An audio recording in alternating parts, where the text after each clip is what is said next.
క్రీస్తు ప్రభునందు ప్రియమైన దేవుని బిడ్డ, ఒక విశ్వాసి జీవితంలో సంచరిస్తూ విసిగిస్తూ బాధ పెడుతున్న ఒక సమస్య ఉంది. అదేంటంటే రక్షించబడి జీవితంలో దాచిపెట్టుకొని లేకపోతే జయించలేకపోతున్న రహస్య పాపం, the secret sin. Saved yet sinning. రక్షించబడి ఇంకా పాపం చేస్తూ ఉన్న పరిస్థితి. ఒక వ్యక్తి రక్షించబడటం అనేది దేవుని యొక్క మహాశక్తిని ఆ వ్యక్తి పొందుచున్నాడు. పాపాన్ని జయించడానికి గల మహాప్రభావాన్ని, దేవుని సహాయాన్ని పొందుకుంటున్నాడు. అయితే ఎక్కడో చీకటిలో దాగి ఉన్న ఒక రహస్య పాపం, ఎక్కడో మరుగులో ఎవరికి కనబడకుండా ఊడ్చిపెట్టబడ్డ ఒక పాపం, ఇంకా రక్షించబడి దేవునితో సన్నిహిత బంధముతో నడుస్తూ జయించలేకుండా పోరాడుతున్న ఒక పాపం. Are you struggling with sin? ఇంకా నీ యొక్క ప్రాచీన స్వభావంతో పోరాడుతున్నావా? దిగజారిపోతున్నావా? Are you backsliding?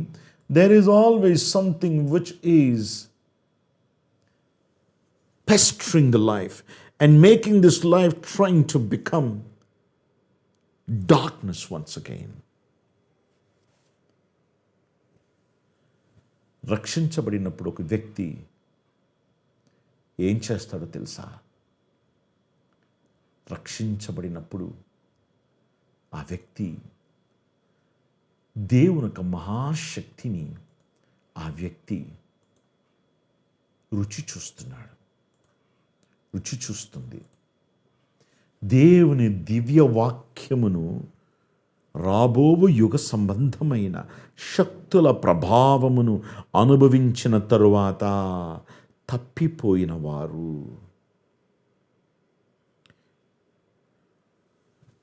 రాబోవు యుగ సంబంధమైన శక్తుల ప్రభావమును అనుభవించిన తరువాత తప్పిపోయిన వారు. ఈరోజు ప్రభు ఇలాంటి అనుభవాన్ని నీకు ఇచ్చాడు. జారిపోవడం అనేది, తప్పిపోవడం అనేది అది ఊహించి చూడకుండా అది మెల్లంగా జారుకుంటూ వస్తున్న ఒక చీకటి బురద, మలినం. దానిని చీకొడితే పోదది, దేవుని శక్తితో ఎదుర్కొంటేనే పోతుంది. సర్వాంగ కవచము ధరించుకొని సమస్తమును నెరవేర్చిన వారి నిలబడుటకు, క్రీస్తు న్యాయపీఠం ఎదుట నిలబడుటకు, శక్తి గలవారగుటకు, యోగ్యత గలవారగుటకు, ధైర్యం గలవారగుటకు, యుగ సంబంధమైన రాబోవు యుగ సంబంధమైన శక్తుల ప్రభావమును అనుభవించిన తరువాత, అంటే రక్షించబడ్డప్పుడు ఇది జరుగుతుంది ఆ జీవితంలో. రాబోవు యుగ సంబంధమైన శక్తుల ప్రభావం, భవిష్యత్తును ఈ వర్తమాన కాలములో మనము అనుభవిస్తున్నాం. భవిష్యత్తును వర్తమాన కాలములో మనము దానిని రుచి చూస్తున్నాము. It is not an ordinary thing. It is not an ordinary thing. It is the power of God being manifested in our lives. దేవుని దివ్య వాక్యమును రాబో యుగ సంబంధమైన శక్తుల ప్రభావమును అనుభవించిన తర్వాత ఇది మన జీవితంలో ఉన్న అనుభవం. అయితే అనుభవించిన తరువాత తప్పిపోయితే దానికి చాలా చాలా చాలా చాలా ఆ ప్రాసెస్ చాలా కాంప్లికేట్ అయిపోతుంది. ఆ వ్యక్తిని మరలా సంపాదించడం అనేది చాలా, it's a very complicated process. But I tell you, అసాధ్యమని కాదది, అసాధ్యమని కాదది. కంఠంలో ప్రాణం ఉండేంత వరకు అది సాధ్యమే. కానీ కంఠంలో ఉన్న ప్రాణం ఎప్పుడు పోతుందని ఎవరికి తెలుసు? నీకు తెలుసా? It is such a complicated process. ఎంతో ఎంతో కష్టమైన, మరలా అది ఎలాంటి పరిస్థితి అంటే, ఒక మన్నుని దాని నుండి ఒక అద్దపు వస్తువును తయారు చేస్తే అది విరిగిపోతే అది మరలా దానిని తయారు చేయడం చాలా కష్టమైన ప్రాసెస్. అది మరలా కరగబెట్టబడాలి. Lot of processes to take place. ఇది ఆ వస్తువు మీద సమస్య. కానీ వాక్యం ఉంటుంది, ఆయనను రుచి చూసిన తర్వాత ఒకవేళ తప్పిపోతే ఆ జీవితం, ఇఫ్ దే ఫాల్ అవే, తమ విషయంలో దేవుని కుమారుని మరలా సిలువ వేయచ్చు. చూసారా? ఆ ఒక ప్రాసెసే ఇంకా మరింత కాంప్లికేట్ అవుతుంది. తమ విషయములో దేవుని కుమారుని మరలా సిలువ వేయుచు బాహాటముగా ఆయనను అవమానపరచుచున్నారు గనుక మారు మనసు పొందునట్లు అట్టి వారిని మరలా నూతనపరచుట అసాధ్యం. అట్టి వారిని మరలా నూతనపరచుట అసాధ్యం. అసాధ్యం. చాలా, అది ఎలా చెప్పాలంటే ఎంతో కష్టమైన పని అది. It is something very very hard. It is something very very complicated. అది యేసుక్రీస్తు ప్రభు యొక్క రక్తం ద్వారా అది మరలా సాధ్యపడుతుంది. కానీ ఆయనను బాహాటముగా సిలువ వేయుచున్న ఒక పరిస్థితికి ఆ జీవితం వచ్చేస్తుంది. Should we do that in our lives? Should we do that in our lives? Deliberate sinning is a very, very dangerous occurrence in many lives. Deliberate sinning. Hebrew పత్రికలోని భక్తుడు అంటాడు 10వ అధ్యాయం 26వ వచనంలో, మనము సత్యమును గూర్చి అనుభవ జ్ఞానము పొందిన తరువాత బుద్ధిపూర్వకముగా పాపము చేసిన యెడల బుద్ధిపూర్వకముగా ఎరిగి చెడిపోతిని. ఒక భక్తుడు రాశాడు. ఎంత గొప్ప భక్తుడో అతడు! ప్రభువులో ఉన్నవాడు ఒక్కసారి జారిపడిపోయాడు. అప్పుడు కీర్తన రాస్తాడు, ఎరిగి చెడిపోతివి ఓ మనసా.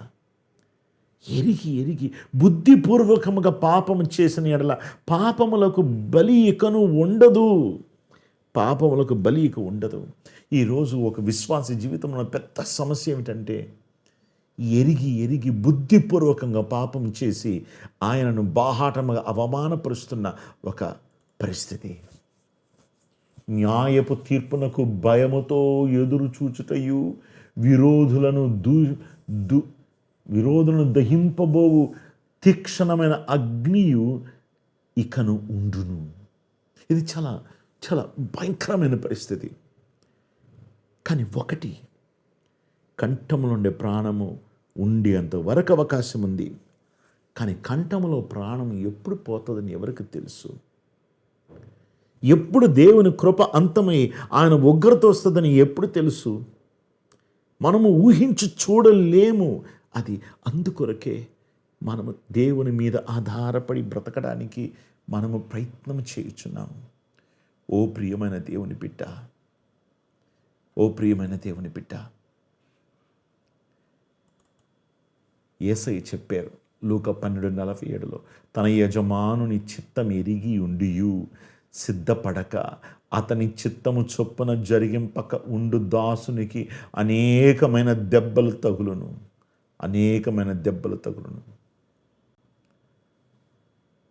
పేతురు 2:20 వారు ప్రభువును రక్షకుడైన యేసుక్రీస్తు విషయమై అనుభవ జ్ఞానము చేత ఈ లోక మాలిన్యములను తప్పించుకుని తరువాత, లోక మాలిన్యం, లోక బురద, అసహ్యత, ఆ చీకటంతా తప్పించుకున్న తర్వాత మరలా వాటిలో చిక్కుబడి వాటి చేత జయింపబడిన ఎడల నువ్వు దాన్ని జయించాలి. అది నిన్ను కాదు జయించాల్సింది. దాని చేత మరలా జయింపబడిన ఎడల వారి కడవరి స్థితి మొదటి స్థితి కంటే మరీ చెడ్డదగును, మరీ చెడ్డదగును, మరీ చెడ్డదగును. వారు నీతి మార్గమును అనుభవపూర్వకముగా తెలుసుకొని, నీతి మార్గమును అనుభవపూర్వకముగా తెలుసుకొని తమకు అప్పగింపబడిన పరిశుద్ధమైన ఆజ్ఞ నుండి తొలగిపోవుట కంటే ఆ మార్గము అనుభవపూర్వకముగా తెలియక ఉండుటయే వారికి మేలు. యేసయ్యను తెలుసుకోకుండా ఉండటమే మేలంట. అంటే అది మేలని కాదు, అది ఎరిగి పడిపోయి ఇంకా తర్వాత లేవలేని పరిస్థితి అయితే అది ఇంకా మరింత వేదన, దుఃఖమును ప్రభు మనకు చూపిస్తున్నాడు. కుక్క తన వాంతికి తిరిగినట్టును, కడుగబడిన పంది బురదలో దొర్లుటకు మళ్ళినట్లును అను నిజమైన సామెత చొప్పున వీరికి సంభవించను.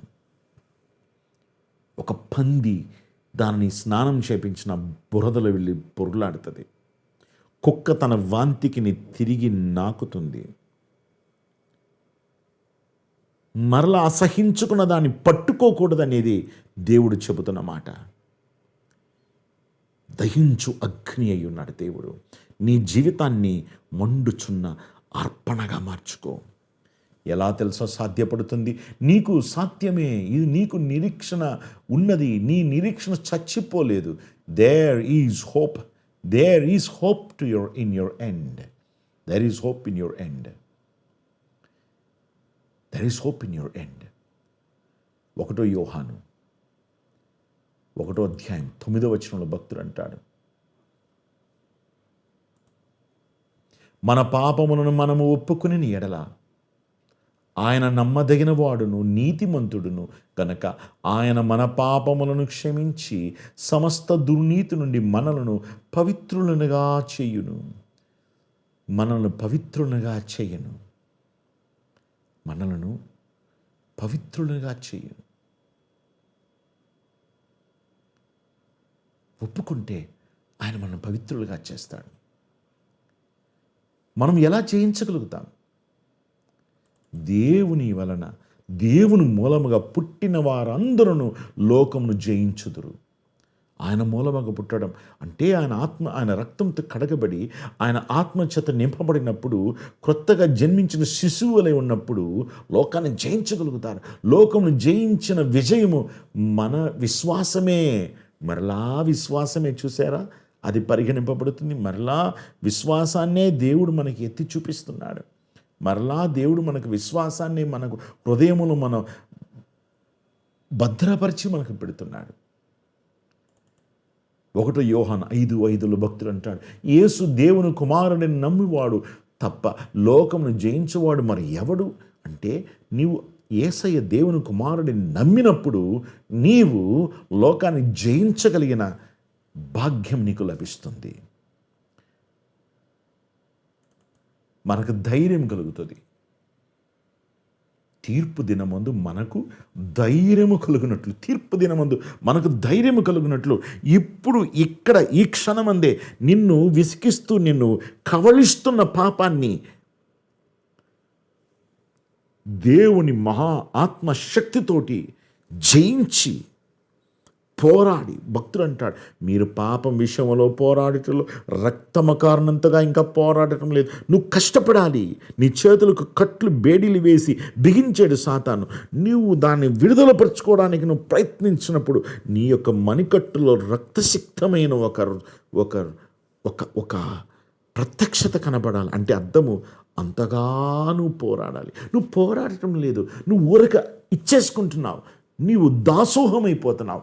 రా, యేసయ్యని ఆయన ఆత్మను అడుగు, ఆయన రక్తముతో దాన్ని పోరాడి జయించి మనము ధైర్యము, తీర్పు దినమందు మనకు ధైర్యము కలుగునట్లు దీని వలన ప్రేమ మనలో పరిపూర్ణము చేయబడి ఉన్నది.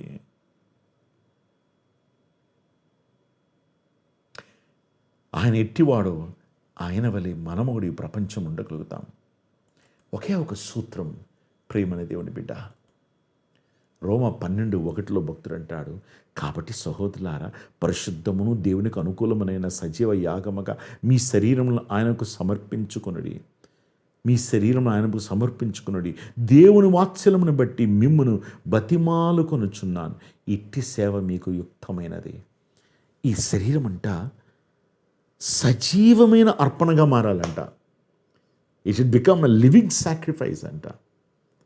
ఇట్టి సేవ మీకు యుక్తమైనది, కనీస ధర్మం అని ప్రభు అంటున్నాడు. ఈరోజు జయిస్తావా? గెలుస్తావా? క్రీస్తు న్యాయపీఠం ఎదుట ప్రత్యక్షమ కావడానికి నువ్వు ఆయత్తమా? నువ్వు ఎక్కడుంటే అక్కడ ఆయన పాదాల చెంత ఇప్పుడు మోకరించుకొని ఆయన అడుగు, అయ్యా నేను పాపిని. నువ్వు ఎక్కడుంటే అక్కడ నువ్వు మోకరించి ప్రభుని అడుగు. భక్తుడు అంటాడు, పాపిని పాపిని నీ ఘోరా పాపిని, లోకాశకు లొంగిపోయి పడిపోయిన పాపిని, లేవ నేతి బ్రోవరా నే ఘోర పాపిని, నే ఘోర పాపిని. అయ్యా, ఈ ప్రేమైన బిడ్డ తన జీవితాన్ని మీ ఎదుట ఒప్పుకొనుచున్నది నాయన, ఒప్పుకుంటున్నాడు నాయన. అయ్యా నా కళ్ళు తెరువు నాయన. ఈ ప్రార్థన చెప్పు బిడ్డ, నా వెంబడి చెప్పు. ఇది సాధ్యమే, నా వెంబడి చెప్పు. అయ్యా నా కళ్ళు తెరువయ్యా. ఒక వేషం వేసుకొని తెలియకుండా బ్రతుకుతున్నానయ్యా, నా కళ్ళు తెరువయ్యా. అయ్యా నా జీవితంలో మరుగైపోయి మూలలో తండ్రి కనబడకుండా ముళ్ళులాగా గుచ్చుకుంటూ ఉన్న పాపాన్ని ఈరోజు తండ్రి మీ యొక్క గాయపడిన హస్తాలతో దాన్ని పెరికివేయమని మీకు మనం చేస్తున్నాను. ఓపెన్ మై ఐస్, నా కళ్ళు తెరువయ్యా. మీ మహాశక్తిని గ్రహించడానికి మీ రక్తముతో ఈరోజు నన్ను కడుగు తండ్రి. నా జీవితాన్ని మీకు అనుకూలమైన సజీవ యాగంగా చేయి నాయన. అయ్యా నాకు ధైర్యం కావాలి. అంత్యదినమందు న్యాయపీఠం ఎదుట నేను ధైర్యంగా ప్రత్యక్షం అవ్వాలి. మీ ఎదుట నా రొమ్ము విరుచుకొని తల వంచుకొని, లేక మిమ్మల్ని ఉన్నట్లుగానే చూస్తూ మిమ్మల్ని ఆనందిస్తూ, ఏ భయం లేదు, ఏ చింత లేదు, ఎప్పుడు నీవు నన్ను పిలిచినా నీ సన్నిధిలో ప్రత్యక్షం అవడానికి ఈ జీవితాన్ని ఆయత్తపరచుకొని ఆయన నా జీవితాన్ని నాయన సజీవ యాగముగా చేసుకోవడానికి నాకు శక్తి నాయన. నాయన ఒక ఫైట్ లేకుండా నేను జారిపడిపోతున్నాను నాయన. అయ్యా ఒక పోరాటం లేకుండా, రక్తము కారణంతగా పోరాడకుండా తండ్రి సాతాను శోధిస్తే తండ్రి అదో నాయన అలాగే పడిపోతుంది నాయన ఈ నా జీవితం. నన్ను ముట్టు ప్రభు, మీ రక్తంతో కడుగు ప్రభు, మీ పోలికలో నన్ను మార్చు. మహిమ నుండి అత్యధిక మహిమనకు నన్ను మార్చు నాయన. ముసుగు లేని ముఖముతో ప్రభు యొక్క మహిమను అద్దమోలే ప్రతిఫలింపచేయచ్చు. మహిమ నుండి అధిక మహిమను పొందుచు ప్రభువగు ఆత్మచేత ఆ పోలికగానే మార్చబడుచున్నాము. ఈ భాగ్యం నాకు దయచేయి తండ్రి. యేసు ప్రభు రక్తముతో నేను ఈరోజు నిలబడుతున్నాను. కృపాసనాన్ని వెతకడానికి నాకు ధైర్యం ఇవ్వు నాయన. కృపాసనాన్ని వెతకడానికి అయ్యా నిజమే నాయన, నిన్ను మరలా బాహాటంగా అవమానపరిచి సిలువ వేసిన పరిస్థితి అయిందేమో నాయన. ఒక దావీదులాగా నిన్ను మోసపరిచి నిన్ను అవమానపరిచి బ్రతికాను నాయన. ఈరోజు నువ్వు నాకు కావాలి, నీ కృప చూపించండి. యేసు ప్రభునామమున ప్రార్థించి వేడుకొనుచున్నాను తండ్రి, ఆమేన్. దేవుని ప్రేమని బిడ్డ, ఈరోజు నువ్వు చేసిన ప్రార్థనని ప్రభు విన్నాడు. నీ జీవితంలో గొప్ప కార్యమైన జరిగించనై ఉన్నాడు. గొప్ప కార్యం జరిగిస్తాడు. నమ్ము, విశ్వసించు. నీవు ఆయన సొత్తువి. నిన్ను ప్రభు ఆయన ప్రేమతో బలముతో స్థిరపరచి బహుగా నిన్ను ఆశీర్వదించి వృద్ధి పొందింపచేయనగాక. నిజమే, నీకు నిరీక్షణ కలదు. This is the time. Rise up more than conqueror through the precious blood of Jesus Christ. Amen.